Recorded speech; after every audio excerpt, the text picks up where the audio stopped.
Topping news tonight, a 13-year-old boy remains hospitalized after a stabbing incident in the Lewis Yard community on Tuesday night. According to reports, the child was stabbed for refusing to join a gang. Our Yolanda Thompson-Everest visited the Southern community today and joins us live now in studio with the latest. Yolanda.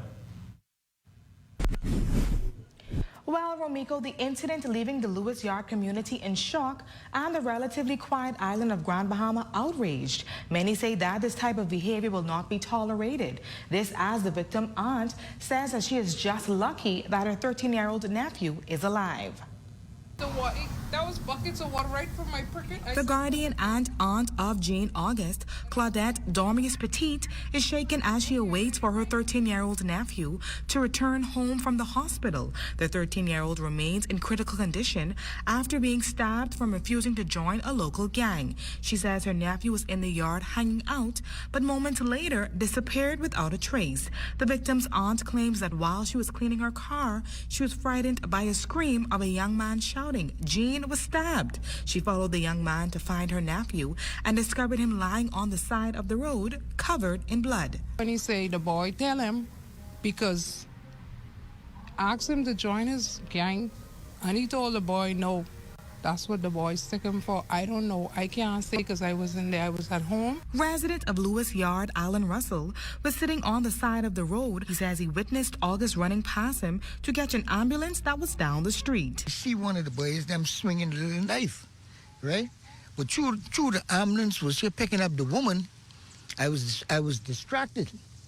And then the next thing I know, it wasn't even 10 minutes after they leave from there, I see the boy who got stabbed came running this way.